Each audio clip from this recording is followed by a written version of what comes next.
All right. Hi, my name is Travis Lindsay. I'm here for the Center for Entrepreneurship and CSUF Startup Incubator at Cal State Fullerton. And with me today is Joyce. She is the creator of Ye Olde Pet Shop. Sorry, my old English is a little rusty. It's been a while since I've read through Shakespeare's portfolio. But Joyce, please introduce yourself and tell our audience a little bit about yourself and what you're up to. So my name is Joyce Monsees, and I'm starting an online store. And my intention for the store is for people to love their senior pets and keep them at home, have products and supplements and information that will help them to know how to keep their pets at home, because so many pets, as they get older, people take them to the shelter, or they choose to euthanize, or something other than keeping them and loving them all the way to the end of their days. And I'd also like to encourage people to adopt senior pets, and we'd like to make that easier for them. So we're opening up an online store that will have products specifically for those aging needs of dogs, cats, and then we'll also have some supplements for other small animals, and a lot of information about what to expect when you adopt, what to expect when they get older, how does your breed age, and what you can do to plan for that, and then matching them up with products, ramps so that animals can get into the car, or strollers so you can continue to enjoy your daily life with them and they can go with you. So really, it's all about the owners and future owners of senior pets. So I can tell that you're very passionate about this. Can Yeah. you talk a little bit about that? Why are you passionate about older pets? So I've had 14 dogs. I'm on my 14th dog right now throughout Wow. my life, Okay. and loved them from the moment we got them all the way till their ending days. And their lives are short.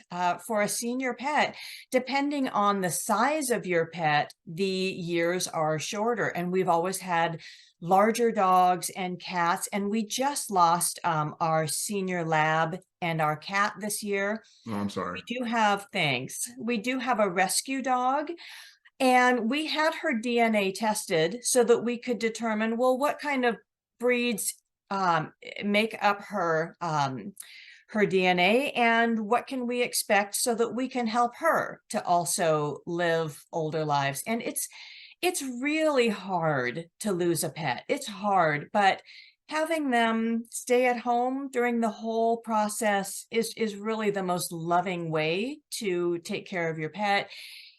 And I've just, in my experience, pets have been just the most unconditional love that you can ever know, and they bring such joy into each of our lives. I'd like to just give that back to them as much as possible. So yeah, I mean, I'm a pet owner myself. Chocolate Labs. I've got two right now. One is about 13 weeks old. The other one is 6.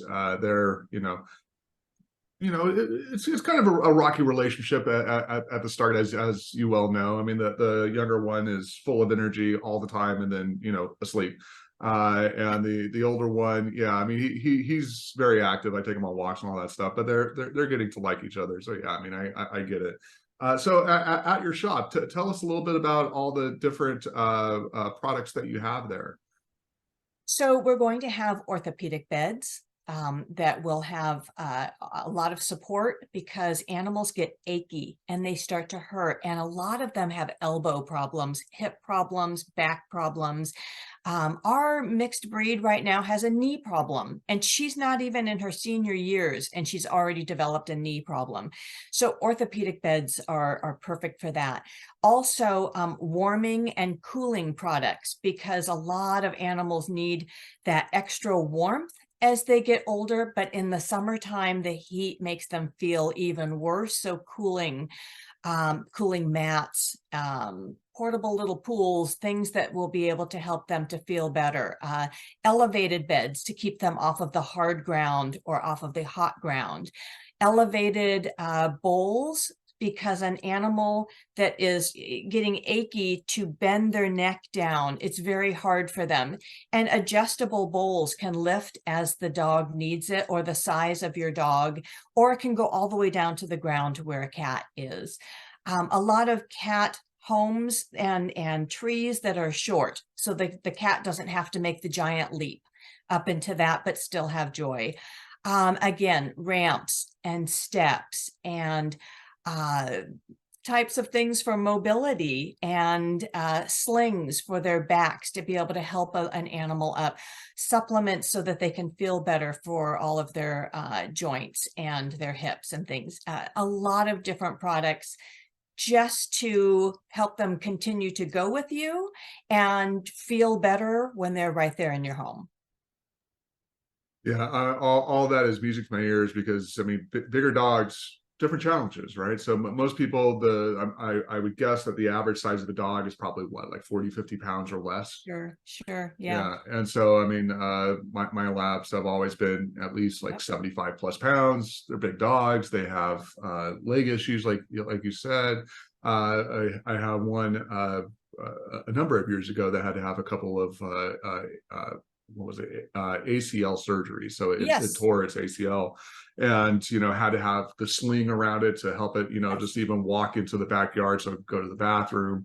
And so yeah, I mean, that stuff is needed, definitely needed. So it is selling products, dog products, animal products, cat products, is that something that you have a lot of experience with, or is this something brand new to you? And what kinds of or what has been your experience launching this business? So no, I've never sold animal products before. I have just been a puppy raiser for guide dogs for the blind. I've just been a dog and cat owner, and a lot of research and experience in going into that. You have to be very knowledgeable to be a puppy raiser for guide dogs for the blind. So they give you a whole manual. You learn about how to care for an animal so that they are in the best health throughout their lives. And so this is what I bring. I also bring just a heart full of love for them, especially for adoption, for people to be able to go to their shelter or to a rescue society and be able to adopt them. But the selling of products is new. And so what we're going to start out with is drop shipping. And again, this is all new. We're learning. It's an experience that has been extremely positive. I will say that the experience, while it always has had a forward trajectory, it is not a single line from point A to point B. I have learned, I can see the smile on your face, you know what I mean. I have learned that it is more of an educational labyrinth, where as you go through and you start down a path and you realize this one is not going to be my best choice. I'm going to go back to that intersection and I'm going to take the other choice. And I'm learning that this is normal, and I'm accepting. And just, if I could encourage people who are starting into something where there are parts of it that are brand new, accept that you're going to go back to that intersection and relearn again and make a different choice. And it is going to be just a normal zigzag path from one side to the other. Yeah, absolutely. I mean, and this is something that I've noticed, working with entrepreneurs for my pretty much whole adult life, is that the ones that are successful, tend to look at it more as like a learning experience, or, at least, put that high up on the chart of things that are important. And so they're always learning new things. They're always, figuring stuff out, and they're moving forward. Right. Because I mean, there's no way that you could plan it all out and it's all going to go according to plan. You always got to be making progress. So speaking of that progress, and speaking of that zigzag pattern where you take two steps forward, one step back all the time, what are some of the challenges that you have faced so far? I would say my biggest challenge is figuring out which parts of the company can I learn myself, and which ones do I need to hire someone to do for me. And I have always been a person that tries first to see, what can I do? I'm pretty sure I can learn this. But then you go back and you look at, how much time is this taking me to learn? And what kind of opportunities am I missing because I'm taking this much time? And is this something I can actually learn to the point where I can do it well and I can master this? Or is this something that I need to just turn to a professional and either hire part-time or outsource or those types of services? Learning what I'm good and what I'm not good at has probably been the biggest challenges for these. I want to say I can do that, but there comes a time when you're like, you are not that good at that. It's time to turn to a professional. Yeah, I mean, I've heard it started, or being a founder of a company, be analogized to something like being a conductor, right? So you have to have all the different parts, and you're basically, just directing them on when to play a little bit louder, when to play a little bit lower, when to hold back, when to go for it. And so yeah, that's definitely something that you're going to do more and more of, right? Because there's only so much of you. So. Speaking of outsourcing a little bit, you are a resident at the CSUF Startup Incubator. Your mentor there is Victor Macias. How has that helped? Has he helped you? Well, just in what ways has he helped?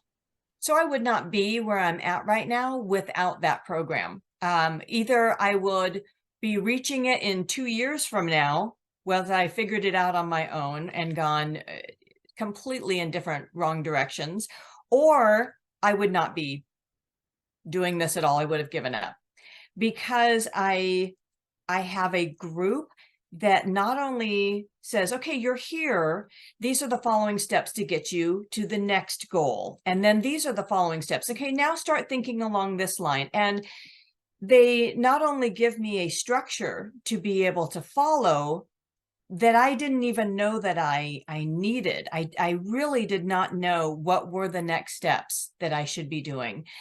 But they ask the questions that, if you're a person that's open to being asked those hard questions, you suddenly realize, I didn't even know that was a question I should be asking. And it has opened up a lot of thought processes that I just didn't recognize would be the intelligent way to be thinking along this way.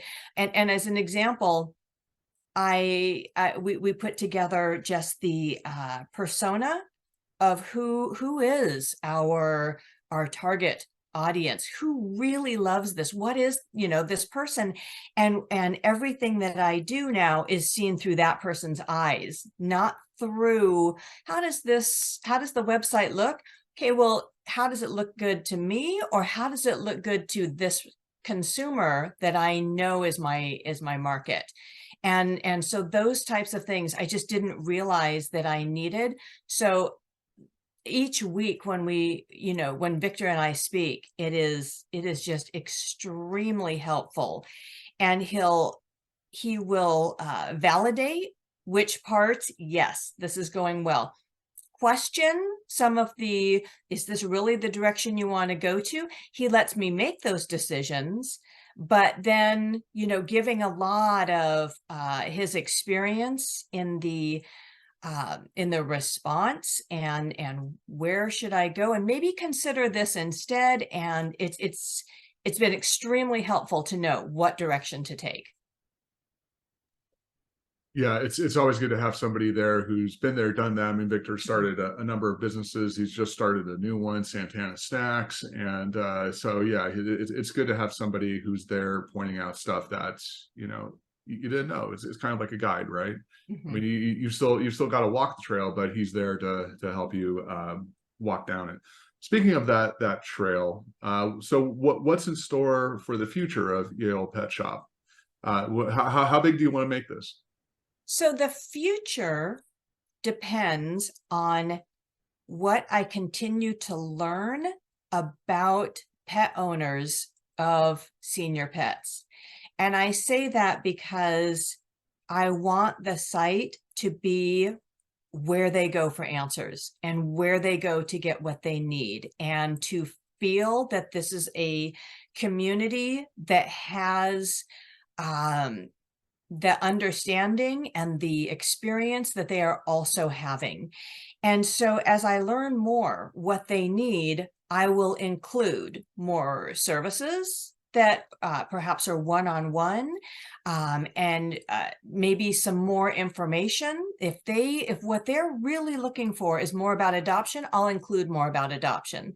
So I'm leaving it open to, as I learn more and more about the owners of these beautiful older animals, what do they need? And that's the direction that I'll move into.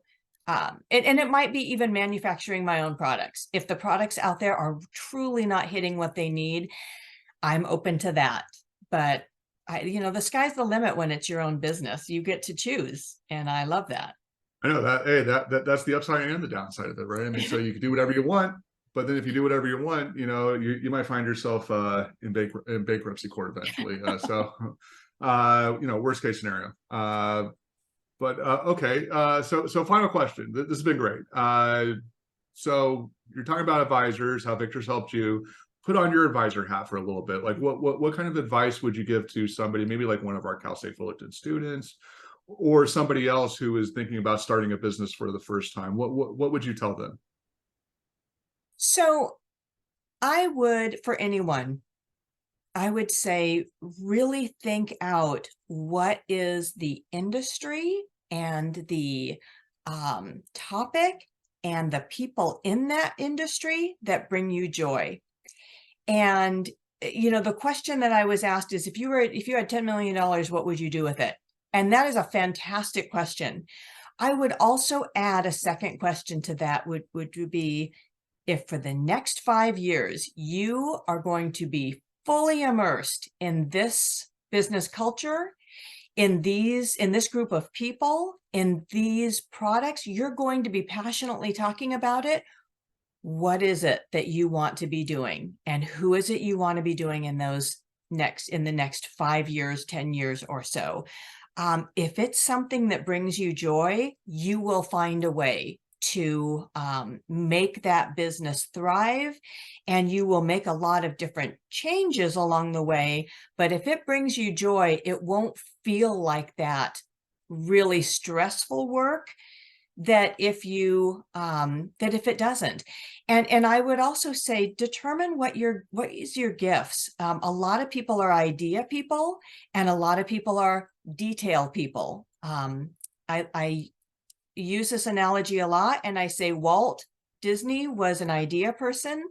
His brother Roy was the detail person, and you really need both of those. And if you are with a group and you are all idea people, I would really encourage you, and this comes from a lot of years of experience, that try to either hire someone in the beginning part-time or outsource to do those detail things, instead of trying to turn one of your idea people into that detail admin person. That person will quickly lose their joy. They got into this to do all those great things that they love and want to do with the rest of the team. And if you try to turn one idea person into the person who has to chase you after all of your expense receipts and things, that person will leave first, because you've just really decreased their joy in the company.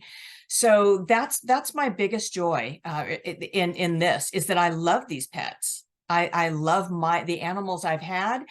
I love the people who I talk to. And Travis, I have to say that the moment I said this, you started talking about your pets and how much you love them and your experiences with them. And that's what I get every time I talk to someone. They automatically tell their story and how much they love their pets. And so you're in the right group when you can relate to them and you find joy with each other. Absolutely. So Joyce, what kind of person are you? Are you an idea person, or are you a details person? I am 100% Roy. I am admin, detail, HR, accounting. I am that person. So I am figuring out what parts can I learn and what parts do I need to bring someone who will be that other half to that. It's a really interesting. Well, I think that that's good. I mean, the saying goes, you know, amateurs talk about strategy and the experts talk about tactics and you know, that sort of stuff. So I think that that's probably a good thing for a founder of a company to have that detail orientation. You know, I would be willing to bet, you know, a little bit that Walt Disney had some detail orientation as well. But all right. So anything else you would like to share with us, Joyce? You know, I really have found this to be such a positive experience with Cal State Fullerton. I'm a Cal State Fullerton alum. So is my husband. You know, it's a great school. And so having this 6 months with experts, and not just one, not just with Victor, but with other people who have great experience, who will jump in and ask me those questions and help me along. It is something that I really wish every entrepreneur had. And I think that more businesses would either reach their goal or thrive if they had this type of support. All right, we'll leave it there. Thank you very much, Joyce. Thank you.